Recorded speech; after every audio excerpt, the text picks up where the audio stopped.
तो प्राइस क्या होता है? सबसे पहली चीज़, तो प्राइस क्या है? Price is the amount of money paid by a buyer in consideration of the purchases of a product. यानी कि कोई भी जो बायर है, वो जो प्रोडक्ट परचेज करता है सेलर से, उसके बदले उसको जो अमाउंट ऑफ मनी देता है, उसी को हम क्या कहते हैं?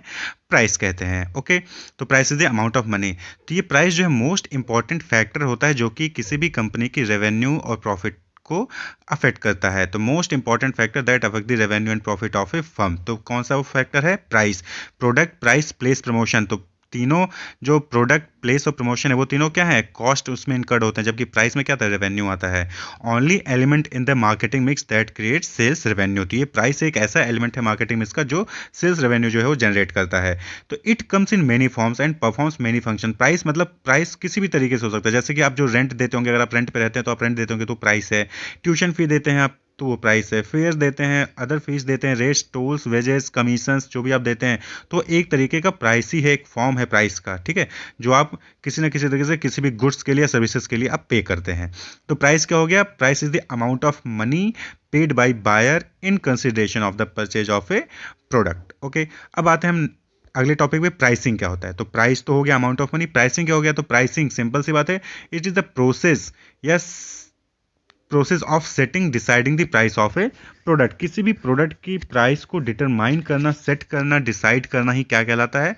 प्राइसिंग कहलाता है। Okay, it is a process in which using different pricing techniques the price of an product is decided। तो प्राइसिंग में क्या करते हैं हम? डिफरेंट जो प्राइसिंग टेक्निक्स होती हैं, जो हम आगे वीडियोस में डिस्कस करेंगे, तो प्राइसिंग टेक्निक्स होती हैं, उनका यूज करके हम क्या करते हैं? किसी भी प्रोडक्ट की प्राइस को डिसाइड करते हैं। तो pricing is a managerial task. ये कौन सा टास्क है? मैनेजरियल टास्क है। प्राइसिंग जो सेट करते हैं प्राइस, वो मैनेजर्स जो होते हैं, मैनेजमेंट लेवल पे होते हैं, वो प्राइस डिसाइड करते हैं किसी भी प्रोडक्ट या सर्विस का।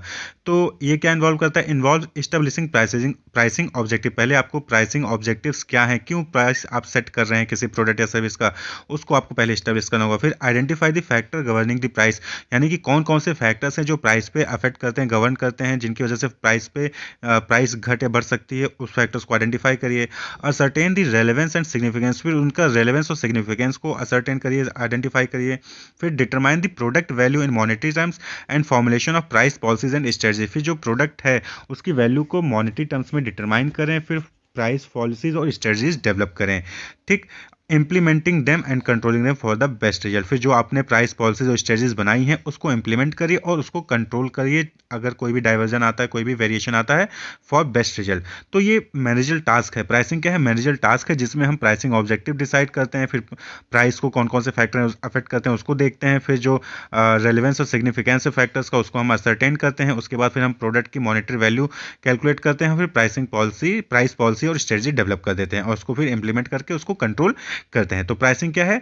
It is a managerial task to set और decide the price of a product. Okay, तो प्राइस क्लियर हो गया, price is the amount of money and pricing is this process to set decide the price of a product. अब अगला topic है pricing objective. तो pricing objective आपके सामने screen पे दिख रहे हैं सारे। तो क्या है? Profit maximisation. सबसे पहला ऑब्जेक्टिव, हम प्राइस क्यों सेट करते हैं? अपनी प्रॉफिट को मैक्सिमाइज करने के लिए, बढ़ाने के लिए। क्यों? क्योंकि प्राइस ही एक ऐसा पॉइंट है, एक ऐसा पी है जो रेवेन्यू जनरेट करता है, सेल्स रेवेन्यू लेके आता है। तो अपने प्रॉफिट को मैक्सिमाइज करने के लिए हम प्राइस को सेट करते हैं। मार्केट शेयर ग्रोथ, अपने मार्केट के शेयर को बढ़ाने के लिए, ग्रो करने के लिए हम प्राइस को सेट करते हैं। ठीक, प्रोडक्ट क्वालिटी लीडरशिप, अब उस प्रोडक्ट कैटेगरी में जो आप प्रोडक्ट डेवलप करें, जो आप प्रोडक्ट मैन्युफैक्चर करें, उस प्रोडक्ट की कैटेगरी में क्वालिटी लीडरशिप डेवलप करने के लिए आप प्राइस कर सकते हैं। भाई किसी भी प्रोडक्ट की क्वालिटी को हम जज करते हैं, नॉर्मली जो कंज्यूमर्स होते हैं जज कैसे करते हैं कि higher the price higher the quality.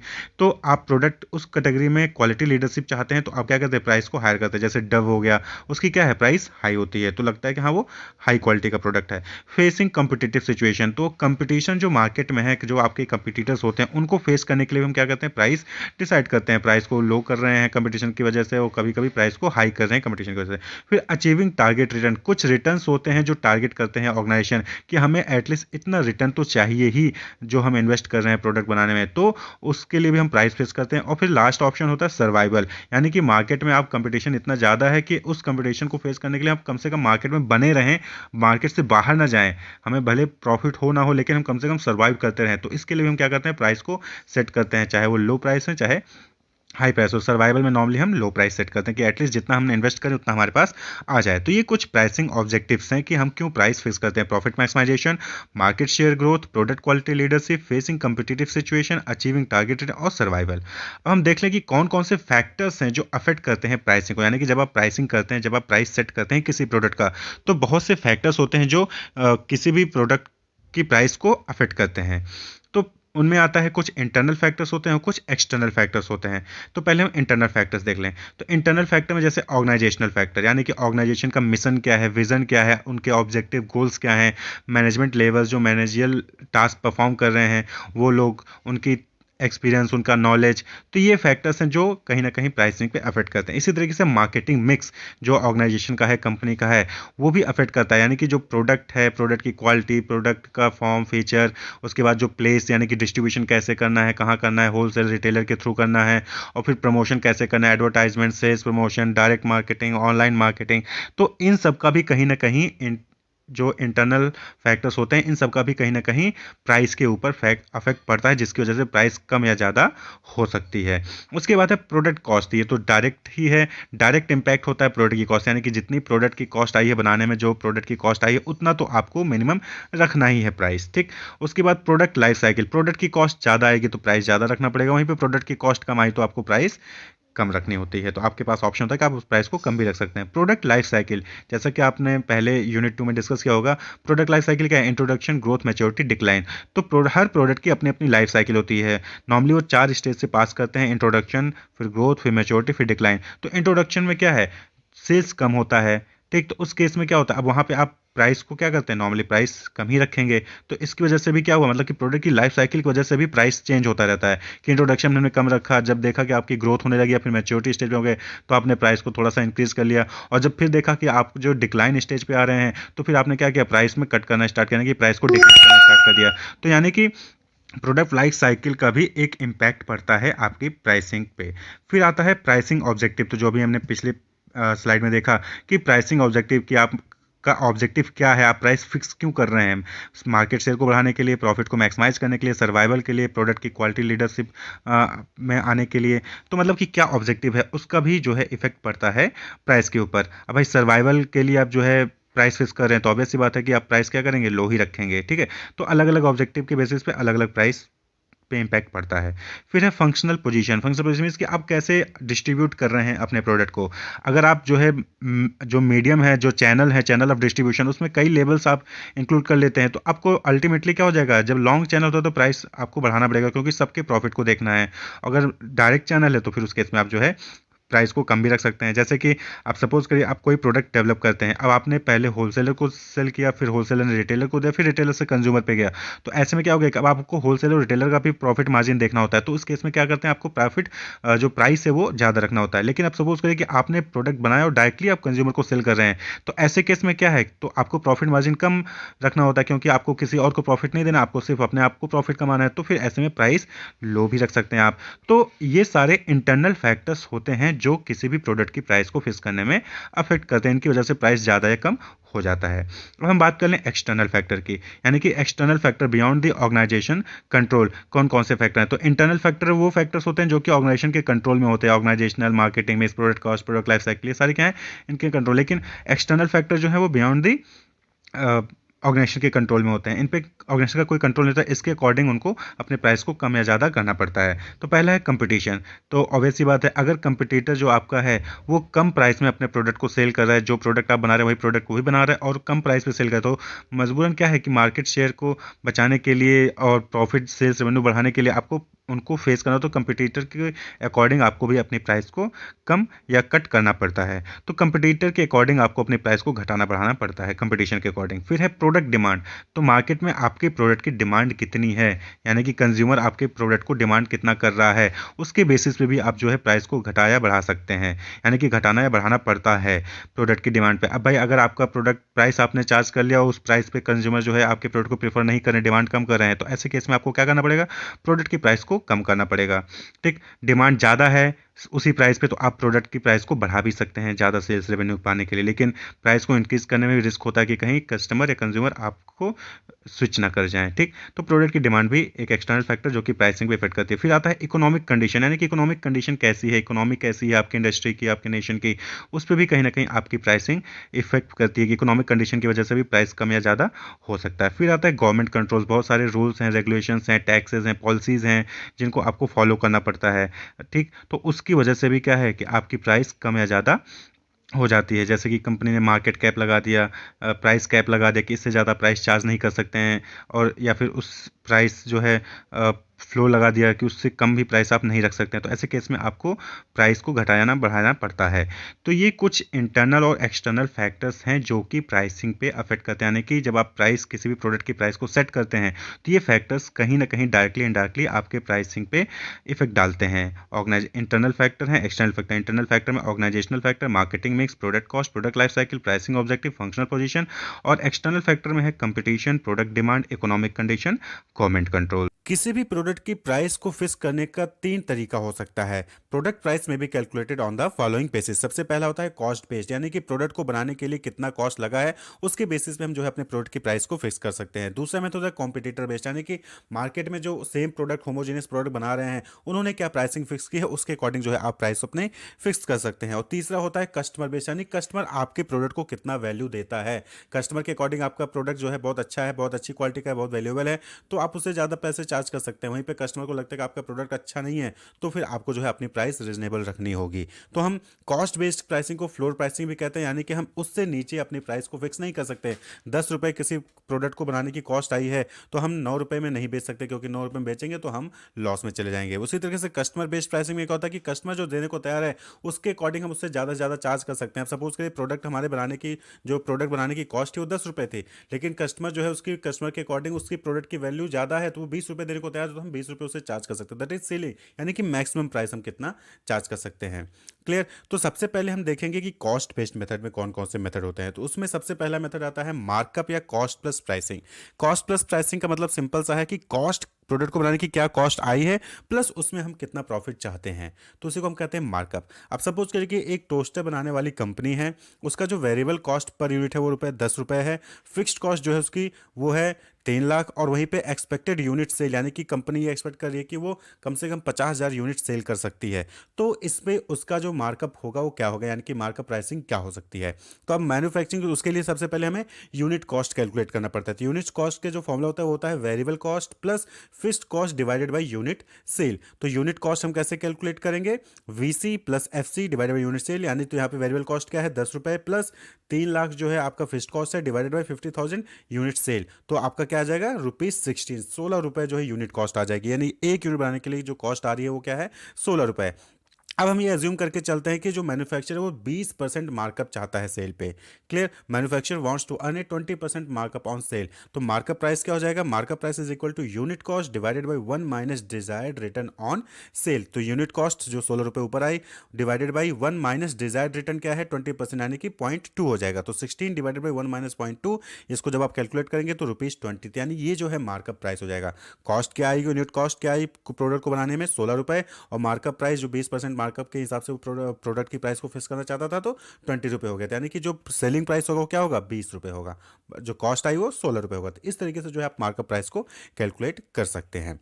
Clear. दूसरा मेथड है दैट इज टारगेट रिटर्न या फिर रिटर्न ऑन इन्वेस्टमेंट प्राइसिंग कहते हैं। देखिए जब भी हम कहीं पे पैसा इन्वेस्ट करते हैं तो हम एक एक्सपेक्ट करते हैं कि हमें कम से कम इतना परसेंट रिटर्न तो मिलेगा। यानी कि आप कहीं एफडी बैंक में एफडी कराने जाते हो तो आप वहाँ पे पता होता है कि आपको 1 लाख एफडी कराओगे तो 5% उसका जो है आपको रिटर्न मिलेगा। क्लियर। 5 साल के बाद इतना रिटर्न मिलेगा। तो उसी तरीके से जब कंपनी जो है इन्वेस्ट करती है प्रोडक्ट बनाती है तो वो सोचती है कि उसके इन्वेस्टमेंट में कम से कम वो इतना 20% 15% रिटर्न तो पाए ही पाए, तो उसके बेसिस पे भी प्राइसिंग फिक्स की जाती है।